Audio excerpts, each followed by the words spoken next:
Hello everyone, তো তোমরা সবাই কেমন আছো? আশা করি তোমরা সবাই ভালো আছো। আমিও খুব ভালো আছি। তো বৃষ্টির দিনে তো ভালো থাকতেই হবে। আজকে তো সেই দুপুর থেকে বৃষ্টি শুরু হয়েছে, তা বৃষ্টি থামার কোনো নাম নেই। তো তার মধ্যে বর যাবে মিষ্টি আনতে রাতে রুটি দিয়ে খাওয়ার জন্য। তা আমি বললাম আমাকেও নিয়ে চলো, ঘরের মধ্যে কতক্ষণ ভালো লাগে। এই বৃষ্টির মধ্যে তাও দুজনা মিলে একটু ছাতা নিয়ে বেরিয়ে পড়তে পেরেছি, এটাই ভালো লাগছিলো। আমাকে নিয়ে যাবে না, তবুও আমি জোর করে চলে এসেছি। তো হাঁটতে হাঁটতে চলে এসেছি অবশেষে মিষ্টির দোকানে এসে আমাকে বলছে কিছু খাবে। আমি বলছি কী খাবো। তো দেখছিলাম মিষ্টিগুলো, সবগুলোই আর কি দেখছিলাম, কিন্তু ওই যে আমার প্রিয় কালো মিষ্টি, তো ওটার দিকেই চোখটা গেল। তাই আমি বললাম যে তাহলে একটা কাজ করো, আমাকে কালো মিষ্টি দাও। আর সে বলছে এটা খাও, আমি বলছি ওটা খাবো না। তার পছন্দের সে একটা মিষ্টি নিল, আমাকে দুটো কালো মিষ্টি কিনে দিল। সেটাই আর কি টেস্ট করছিলাম। মিষ্টিগুলো খেতে বেশ ভালো ছিল। সেখান থেকে চলে এসেছিলাম রাতে রুটি দিয়ে খাওয়ার জন্য তড়কা নিতে। হঠাৎই প্ল্যান হলো, বললো কী খাবে।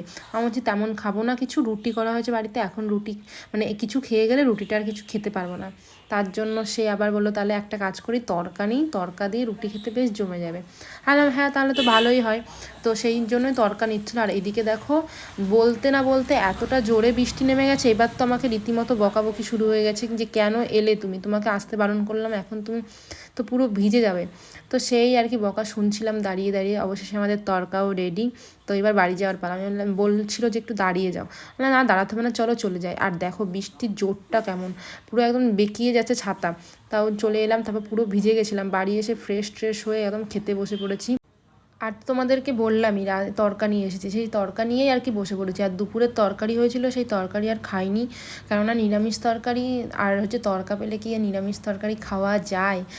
আর তড়কা দিয়ে রুটি কার কার খেতে ভালো লাগে সেটা কিন্তু অবশ্যই কমেন্টে জানিও। আমার তো বেশ ভালো লাগে, আর তোমাদের ভালো লাগলে জানিও। আর তো বৃষ্টি হচ্ছে প্রচণ্ড পরিমাণে, তো রাতে কারেন্ট ছিল না।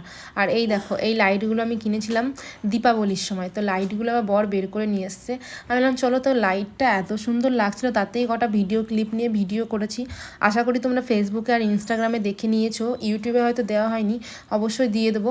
তো ভিডিওটা কেমন হয়েছে সেটা কিন্তু অবশ্যই জানিও। আর এই দেখো, এই ভিডিও বানাতে গিয়ে দুজনের মধ্যে একদম মারামারি। সেই বলছি এরকম করো, এইভাবে লাভ করো, তো কোনোভাবেই হচ্ছে না, শুধু বেঁকে যাচ্ছে। তো বারে ক্লিপটা নেওয়ার চেষ্টা করছিলাম। তো ভিডিওটা কিন্তু তোমরা অবশ্যই গিয়ে দেখো আর কমেন্ট করো। দুজনে মিলে বানিয়েছি আর কি ভিডিওটা। সে তো এইসবে একদম এক্সপার্ট নয়, তবুও আমার সঙ্গে যে সঙ্গ দিয়ে বানিয়েছে, তাতেই আমার অনেক ভালো লেগেছে। আর এই দেখো, আবার দুবার করে ট্রাই করেছি, কতবার যে ট্রাই করি তারপর হয়েছে। এবার দেখো লাভটা তাও হয়েছে। তো এটা ছিল পরের দিন সকালের। তো সকাল রাত তো সারা রাত বৃষ্টি এতটা পরিমাণে হয়েছে, তার জন্য আর কি দেখো আমার পদ্মের গাছগুলো টবগুলো পুরো ভরে টই জল হয়ে গেছে। আজ যেন তো আর একটা কাণ্ডও হয়েছে, আমার গাছে নারকেল গাছ থেকে একটা নারকেল পড়ে টবের কোনাটা ভেঙে গেছে। সেটা দুপুরের দিকে হয়েছে। তো তোমাদের সঙ্গে সেটাও বলে দিলাম। আমার ওর জন্য মনটা একটু খারাপ, ভাগ্যিস টবটা আর কি ভেঙে জল পড়ছে না, শুধু সাইডে একটু ভেঙে গেছে। তারপর দেখো আমার রজনীগন্ধা ফুল তো অনেকগুলোই হয়েছিল, সেগুলো সব তুলে ঘরে রেখেছি। আর এখন কটা আছে। আর এই পুকুরটা দেখতে পাচ্ছ, পুকুরটা এক রাতে ভরে গেল। কালকেও দেখলাম যে পুকুরে তেমন একটা জল নেই, আজকে বৃষ্টি হয়ে সকালে একদম এসে দেখছি যে এতটা পরিমাণে জল। তো যাই হোক, এবার ঘরে গিয়ে খাবারের প্রিপারেশন করতে হবে।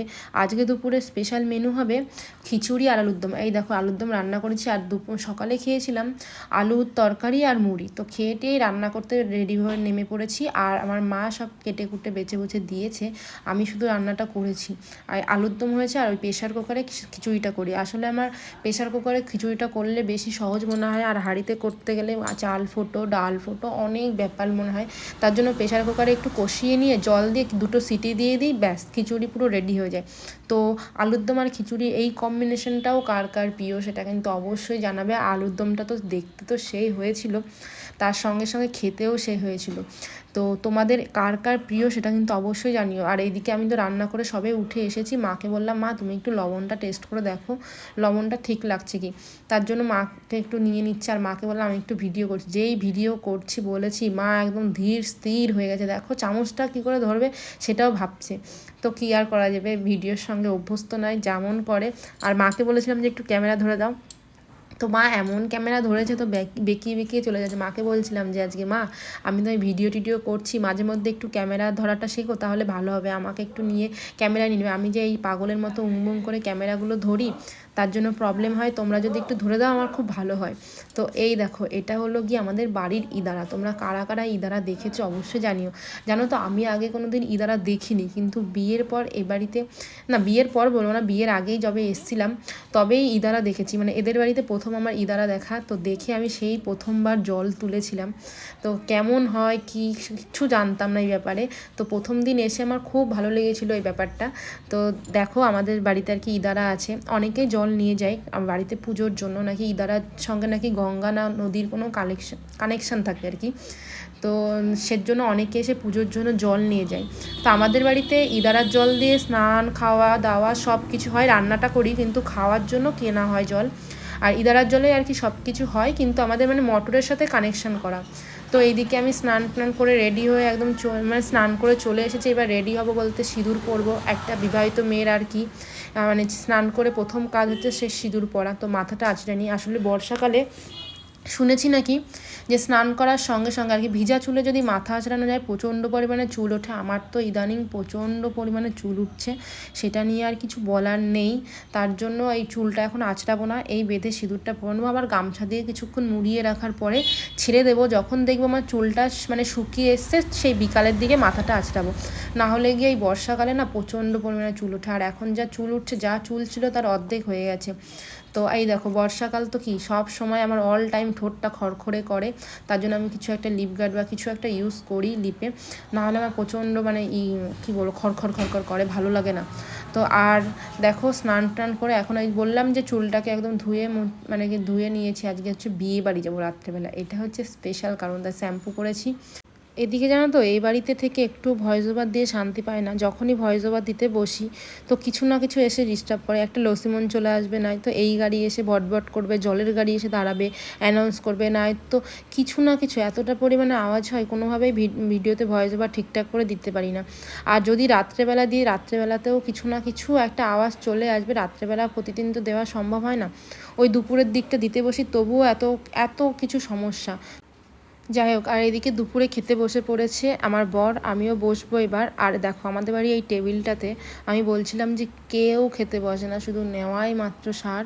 ওখানেই মানে ওটা শো খুব কম, ভুল ভবিষ্যৎ ওখানে বসা হয়, কিন্তু আমরা সবাই এই মেঝেতে বসেই খাই।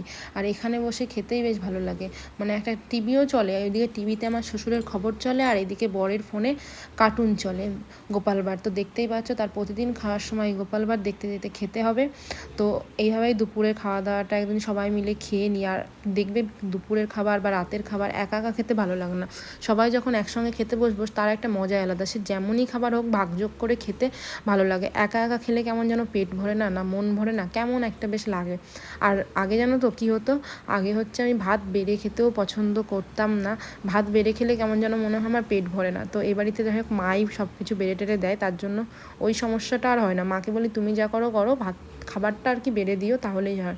তো খাওয়া দাওয়া সেরে দুপুরে দেখো যাচ্তে এলাম জানলার কাছে, তো বৃষ্টি হওয়াতে পরিবেশটা এত স্নিগ্ধ লাগছে, চারিদিক পুরো সবুজ আর রাস্তাঘাট ধুয়ে একদম কালো কুচকুচে হয়ে গেছে, তো আরও বেশি ভালো লাগছে। আর আজকে সকাল থেকে ছিল না কারেন্ট, তার জন্য বর একদম কাজে বসতে পারেনি। তা সবে এখন কারেন্ট এসেছে, এইমাত্র কারেন্ট ছিল বলতে ভোল্টেজটা একেবারে লো ছিল, যার জন্য কাজে বসতে পারিনি। তো এইমাত্র আমাদের কারেন্ট এলো, এবার বর কাজে বসে পড়বে, আমিও সব ভিডিও এডিটিং করব। তারপরে আজকে রাতে বিয়েবাড়িতে নিমন্ত্রণ আছে, জানি না কি হবে এই বৃষ্টিতে। তো তোমরা কিন্তু সেই ব্লগটা অবশ্যই দেখতে পারবে খুব তাড়াতাড়ি। আমার ভিডিওটাই এখানেই শেষ করছি, তোমরা সবাই ভালো থেকো সুস্থ থেকো। আর আমার ভিডিওতে অবশ্যই একটা লাইক কমেন্ট করে দিও সবাই। সবাইকে জানাচ্ছি টাটা।